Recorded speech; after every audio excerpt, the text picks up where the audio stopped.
ఈ వీడియో నచ్చితే ఖచ్చితంగా లైక్ చేయండి. ఎపిసోడ్‌లోకి వెళ్తే, అదిగో నీ కూతురు కాని కూతురు వస్తుంది చూడు అని చెప్పి జున్ను చెప్పడంతోని ఇక లక్ష్మి అటువైపు తిరిగి చూడగానే లక్కీ చాలా డల్‌గా వస్తూ ఉంటుంది. లక్కీ దగ్గరికి రాగానే లక్ష్మి అంటుంది, ఏంటి లక్కీ నిన్న నైట్ సడన్‌గా వెళ్ళిపోయావు. మీ నాన్నగారు వచ్చి తీసుకెళ్లారంట. మీ నాన్నగారు ఏమైనా కోపడ్డారా ఏంటి నైట్ ఇక్కడే ఉండిపోయావని అని చెప్పి అంటూ ఉంటే, ఏమో తెలీదమ్మా నైట్ తీసుకెళ్ళిపోయారు. ఇప్పుడేమో ఇదిగో ఈ స్కూల్ నుంచి కూడా తీసుకెళ్ళిపోతున్నారు అని లక్కీ చెప్తూ ఉంటే, నువ్వేం చెప్తున్నావో నాకు అర్థం కావట్లేదు అని లక్ష్మి అంటుంది. అదే ఈ స్కూల్లో నేను చదవడం మా నాన్నకి ఇష్టం లేదంట. అందుకే టీసీ తీసేసుకుంటున్నారు. అదే బాధగా నడుచుకుంటూ వస్తూ ఉన్నాను. ఎందుకని సడన్గా ఈ స్కూల్ నుంచి ఎందుకు తీసేస్తున్నారు అని చెప్పి లక్ష్మి అడుగుతూ ఉంటే, ఏమో తెలియడం లేదు అని చెప్పి లక్కీ అంటుంది. అప్పుడు జున్ను అంటాడు, నాకు తెలుసమ్మా వీళ్ళ నాన్నగారికి ఇదిగో లక్కీ నాతో బాగా ఫ్రెండ్షిప్ చేస్తుంది, మేమిద్దరం బాగా క్లోజ్ అయిపోతున్నామని ఆయనకి కావాలని ఈ స్కూల్ మార్పిస్తున్నారు. నాతో ఫ్రెండ్షిప్ చేయడం వాళ్ళ నాన్నగారికి ఇష్టం లేదు. అందుకే ఇదంతా వాళ్ళ నాన్నగారి ప్లాన్ నాకు అర్థమైపోయింది అని చెప్పి జున్ను చెప్తూ ఉంటాడు. ఇక పక్కనే ఉన్న లక్కీ అంటుంది, అమ్మ నా బాధ ఎంత చెప్పినా మా నాన్నకు అర్థం కావట్లేదు. ఈ స్కూల్లోనే చదువుతానని చెప్పినా అర్థం కావట్లేదు. మీరు పెద్దవాళ్ళు కదా, ఒకసారి మా నాన్నగారితో మాట్లాడండి. మీరు పెద్దవాళ్ళు కాబట్టి నా బాధని చెప్పండి, మా నాన్నగారు అర్థం చేసుకుంటారేమో ప్లీజ్ అమ్మా అని చెప్పి లక్కీ బతిమాలుతూ ఉంటుంది లక్ష్మితోని. నేను చెప్తే వింటారంటావా మీ నాన్నగారు అని చెప్పి లక్ష్మి అంటూ ఉంటే, వింటారో లేదో తెలీదు కానీ ప్లీజ్ చెప్పి చూడండి అమ్మా అని చెప్పి అన్నతోని, సరే నేను మాట్లాడతాను, ఎక్కడున్నారు అనగానే అదిగో ప్రిన్సిపల్ రూమ్లో ఉన్నారు అని చెప్పి లక్కీ చెప్తుంది. సరే అయితే నేను మాట్లాడతాను, మీరు ఇక్కడే ఉండండి అని చెప్పి లక్ష్మి ప్రిన్సిపల్ రూమ్ దగ్గరికి వెళ్తుంది. ఇక ప్రిన్సిపల్ రూమ్లో మిత్ర మాట్లాడుతూ ఉంటాడు. మొహం కనిపించదు అనమాట. లక్ష్మికి వెనుక వైపు నుంచి మిత్ర కనిపిస్తాడు. ఇక సరే వెళ్ళి మాట్లాడదాము అన్నట్టుగా ప్రిన్సిపల్ గది డోర్ ఓపెన్ చేయబోతున్న టైంకి ఎవరో వెనక్కి లాగినట్టుగా అనిపిస్తుంది లక్ష్మికి. ఏంటి అని చూడగానే జున్ను అనమాట. జున్ను పక్కకి లాక్కొస్తాడు. ఏంటి జున్ను లోపలికి వెళ్తుంటే వెళ్ళనీవు అని చెప్పి లక్ష్మి అంటూ ఉంటే, అప్పుడు జున్ను అంటాడు, అమ్మ నువ్వు ఆయనతో మాట్లాడడం నాకు ఇష్టం లేదు. ఎందుకురా అని చెప్పి అంటుంది. అసలు ఆయనకి మాట్లాడడమే చేత కాదమ్మా. అసలు మామూలు మాట్లాడితేనే చాలు ఆయనకి కోపం వచ్చేస్తుంది. ఎలా బిహేవ్ చేయాలో తెలియదు ఆయనకి. నువ్వు అసలు ఆయనతో మాట్లాడడం నాకు ఇష్టం లేదు అని చెప్పి జున్ను అంటాడు. చాలా పొగరమ్మా అని చెప్పి అంటూ ఉంటే, ఏంటి వదిలేస్తే ఆయన గురించి పెద్ద పుస్తకమే రాసేలాగున్నావు అని చెప్పి లక్ష్మి అంటుంది. అయ్యో అమ్మ నాకే కాదు ఆయన గురించి నీకు కూడా బాగా తెలుసు. ఆయన ఊరికే గొడవ పెట్టుకునే రకం అనగానే, నాకు బాగా తెలుసా ఎలాగా అని చెప్పి లక్ష్మి అంటుంది. అదే ఆ రోజు పార్టీలో చూసావు కదా, చాలా పొడుగ్గా ఉంటారు, చూడ్డానికి హీరోలానే ఉంటాడు కానీ విలన్ లక్షణాలే అని చెప్పి చెప్తూ ఉంటే, ఇక అప్పుడు లక్ష్మి, అబ్బా నువ్వు అవన్నీ పట్టించుకోకు జున్ను, ఎందుకంటే పెద్దవాళ్ళకి మంచి అనిపించవచ్చు, చిన్నవాళ్ళకి చెడుగా అనిపించవచ్చు. అలా పెద్దవాళ్ళ మనస్తత్వం చిన్నపిల్లలకి అర్థం అవ్వాలని లేదు కదా, నువ్వే రాంగ్గా థింక్ చేస్తున్నావేమో అని చెప్పి లక్ష్మి చెప్తూ ఉంటుంది జున్నుకి. నేను వెళ్ళి వాళ్ళ నాన్నతో మాట్లాడేసి వస్తాను అనగానే, అమ్మ చెప్తున్నాను కదా నువ్వు వాళ్ళ నాన్నతో మాట్లాడడం నాకు ఇష్టం లేదని, చెప్పిన వినవేంటి అనగానే, అప్పుడు లక్ష్మి, చూడు జున్ను ఇది పెద్దవాళ్ళ వ్యవహారం, నువ్వు మధ్యలో మాట్లాడకు, కాసేపు సైలెంట్గా ఉండు, నేను మాట్లాడేసి వస్తాను అనగానే, అమ్మ చెప్తున్నాను కదా అయినా కూడా వెళ్తున్నావు కదా, పో నీతో మాట్లాడను అని చెప్పి జున్ను అలుగుతాడు. ఏంటి జున్ను ఇలా చేస్తున్నావు, అసలు ఇప్పుడు లక్కీ నీకు అంత మంచి ఫ్రెండ్ అయింది కదా, నేను వదిలేసి వెళ్ళిపోతే నీకు బాధ అనిపించదా చెప్పు, ఉండగలుగుతావా అసలు నువ్వు అనగానే, బాధ అనిపిస్తుందమ్మా, వదిలేసి ఉండలేను కానీ ఏం చేద్దాము, అందుకే నేను వెళ్ళి మాట్లాడతాను అంటున్నాను. ఇప్పుడు లక్కీ నాకు కూడా చాలా దగ్గర అయిపోయింది, తనను చూడకపోతే ఏదో వెల్తిగా అనిపిస్తుంది, అందుకే ఒకసారి వాళ్ళ నాన్నగారితో మాట్లాడతాను అని చెప్పి లక్ష్మి అంటూ ఉంటే, ఏమో అమ్మ ఇదంతా నాకు తెలీదు, నువ్వు మాత్రం వాళ్ళ నాన్నగారితో మాట్లాడడం నాకైతే ఇష్టం లేదు అని చెప్పి జున్ను గట్టిగా వాళ్ళ అమ్మని పట్టుకొని హక్ చేసుకుంటాడు. ఆ పక్క వివేక్ ట్రై చేస్తూ ఉంటాడు జానుకి. జాను కూడా ఫోన్ లిఫ్ట్ చేయట్లేదు. ఏంటమ్మా ఏంటి పెద్దమ్మ జాను కూడా లిఫ్ట్ చేయట్లేదు అనగానే, నేను ట్రై చేస్తాను అని చెప్పి అరవింద కూడా ట్రై చేస్తుంది. ఇక జాను లిఫ్ట్ చేయదు. ఇక అప్పుడు అరవింద టెన్షన్తోని, అసలు అక్కడ ఏం జరుగుతుందో అర్థం కావట్లేదురా, ఎవరు ఫోన్ లిఫ్ట్ చేయట్లేదు అని చెప్పి అనుకుంటారు.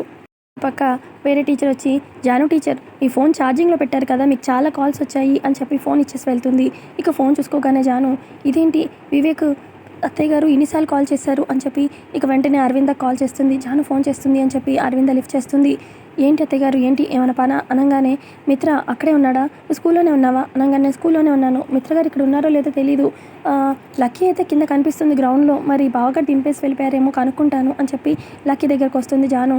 నాన్నగారు ఎక్కడున్నారు అని చెప్పి అనగానే, నాన్న ప్రిన్సిపల్ గదిలో ఉన్నారు అని చెప్పి లక్కీ చెప్తుంది. ఇక అక్కడ ప్రిన్సిపల్ గదిలో మాట్లాడేసి మిత్ర ఎదురవుతాడనమాట జానుకి. అత్తయ్య గారు మాట్లాడతారంట అని చెప్పి జాను ఫోన్ ఇస్తుంది తన ఫోను. ఇక ఏంట్రా ఏమైపోయావు, నీ ఫోన్ ఎక్కడుందిరా అని చెప్పి అరవింద అంటుంది.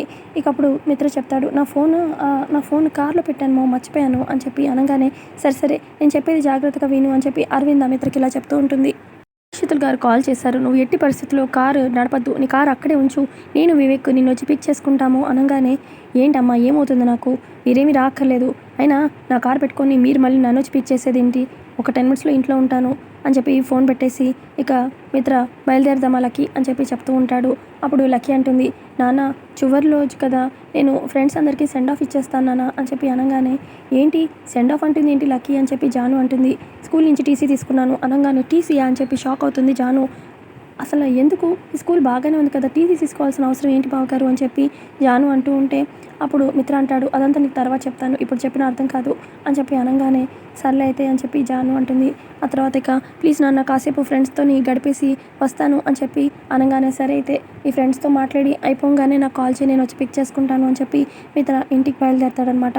మరోపక్క జున్ను అంటాడు, అమ్మ నేను క్లాస్కి వెళ్తాను, నువ్వు మాత్రం అక్కడ లక్కీ వాళ్ళ నాన్నగారితో మాట్లాడడం నాకు ఇష్టం లేదు అని చెప్తూ ఉంటాడు. ఈ లోపల అక్కడికి లక్కీ వస్తుంది. అమ్మ మా నాన్నగారు టీసీ తీసేసుకున్నారు, ఇక మీరు మాట్లాడిన ఉపయోగం లేదు అనగానే లేదు లక్కీ నేను ఎలా అయినా మాట్లాడతాను అనగానే లేదమ్మా ఇక మాట్లాడే ఉపయోగం లేదు, మా నాన్నగారు ఇంటికి కూడా వెళ్ళిపోయారు, మా నాన్నగారికి ఫ్రెండ్స్ అందరికీ సెండ్ ఆఫ్ ఇస్తాను అని చెప్పి ఇక ఇలా ఉండిపోయాను కాసేపు, ఫస్ట్ సెండ్ ఆఫ్ మీకే అమ్మ. అసలు ఇలా స్కూల్లో ఉంటే నేను చక్కగా రోజు జున్ను కలిసేదాన్ని, అప్పుడప్పుడు మిమ్మల్ని కలిసే ఛాన్స్ వచ్చేది, ఇప్పుడు మళ్ళీ ఎప్పుడు కలుస్తాను, అసలు కలిసే ఛాన్స్ ఉంటుందో లేదో, మిమ్మల్ని చాలా మిస్ అవుతానమ్మా అని చెప్పి ఇక లక్కీ చాలా డల్గా ఇక లక్ష్మిని హక్ చేసుకొని బాధపడుతూ ఉంటుంది. ఇక లక్ష్మి కూడా చాలా బాధపడుతూ ఉంటుంది.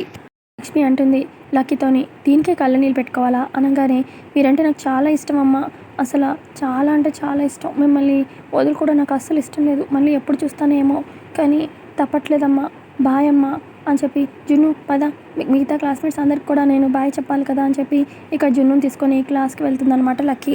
మరోపక్క లక్ష్మి ఇంటికి వెళ్దామని వెళ్తూ ఉంటే ఇక జాను కూడా అవును ఈ లక్కీ ఎటు వెళ్ళిపోయింది అని చెప్పి వెతుకుతూ ఉంటుంది.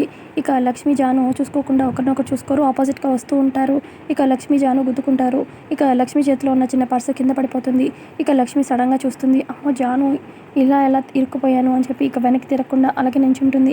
ఇక జాను కింద పడిసిన పర్సు తీసుకొని ఇదిగోండి మీ పర్సు ఎక్స్క్యూజ్ మీ అని చెప్పి అనగానే ఇక లక్ష్మి వెనక్కి తిరగకుండా జస్ట్ చెయ్యి వెనక్కి పెడుతుంది. ఇక ఆ పర్సు తీసుకొని లక్ష్మి వెళ్ళిపోతుంది. ఇక జాను కూడా వెళ్ళిపోతుంది. మరోపక్క మిత్ర ఇంటికి బయలుదేరతాడు కదా, ఇక లక్కీ అన్న మాటలు తలుచుకుంటూ ఉంటాడు. పాపం లక్కీ చాలా బాధపడుతుందని తెలుసు. ఐఎమ్ సారీ లక్కీ, నువ్వు ఆ జున్ను గాడితోని ఇలాగే ఎక్కువ క్లోజ్ ఉన్నావంటే వాళ్ళలాగా పాడైపోతావు, నువ్వు నా కూతురు నాలా ఉండాలి, ఆ జున్ను వాళ్ళ కాదు, అందుకే నీకు ఇష్టం లేకపోయినా వేరే స్కూల్ మార్పించాల్సి వస్తుంది అని చెప్పి అలా డ్రైవ్ చేస్తూ ఉంటాడు. ఈ లోపల సడన్గా కారు ఆగిపోతుంది. ఇక మిత్ర కార్ దిగి ఏమైందా అని చెప్పి చూస్తాడు. ఏంటి ఇది ఇంజిన్లోంచి పొగలు వస్తున్నాయి అని చెప్పి ఇక కార్ రిపేర్ చేసి అతనికి ఫోన్ చేసి చెప్పండి సార్ అని చెప్పి అవతల నుంచి కార్ రిపేర్ చేసి అతను మాట్లాడతాడు. ఇలా ఇంజిన్లో నుంచి పొగలు వస్తున్నాయి, ఏం చేయాలో చెప్తావా అనగానే నేను రావడం అయితే గంట పడుతుంది సార్, ఇంజిన్లోంచి పొగలు వస్తున్నాయి అంటున్నారు కదా, కార్ని అక్కడే వదిలేసేయండి నేను వచ్చి చూసుకుంటాను అని చెప్పి అతను చెప్పగానే థ్యాంక్స్ ఫర్ యూర్ సజెషన్, అసలు అటు చూస్తేనేమో మా అమ్మ చిన్న పిల్లాడు అనుకుంటుందో ఏమో, కారు వదిలేసి వచ్చేమంది, నువ్వేమో రోడ్డు మీద కారు వదిలేసి వెళ్ళిపోమంటున్నావు, ఎలా కనిపిస్తున్నాను నేను, ఇలా మాత్రం చిన్న చిన్న పనులు నేను చేసుకోగలను నీ ఫోన్ పెట్టేబోతూ ఉంటే సార్ ఇంజిన్లో నుంచి పొగలు వస్తున్నాయి అంటున్నారు, ఏమైనా జరగచ్చు, ఇలాంటి టైంలో ఏదైనా జరగచ్చు కదా, ఒకసారి సెంట్రల్ లాక్ కూడా పడిపోతుంది, కార్లో కూడా పొగలు రావచ్చు సార్, అందుకే చెప్తున్నాను అనగానే ఆ మాత్రం నేను చూసుకోగలను అని చెప్పి మిత్ర ఫోన్ పెట్టేసి ఇక తనకు తెలిసింది ఏదో చేస్తాడు, చిన్న రిపేర్ చేసి ఇక కార్ డోర్ వేసుకుంటాడు. ఇక డోర్ వేసుకోగానే ఆటోమేటిక్గా సెంట్రల్ లాక్ పడిపోతుంది. మిత్రకి అది గమనించుకోడు. ఇక ఇలా అనుకుంటాడు, ఈ మాత్రం 10 నిమిషాల పనులకి నాకేదో పని రాదనుకుంటున్నాడు ఆ టెక్నీషియన్, ఇప్పుడు కార్ స్టార్ట్ అవుద్ది నేను వెళ్తాను ఇంటికి అని చెప్పి ఇక కార్ స్టార్ట్ చేస్తాడు. ఇక ఎపిసోడ్ అక్కడికి ఎండ్ అయిపోతుంది.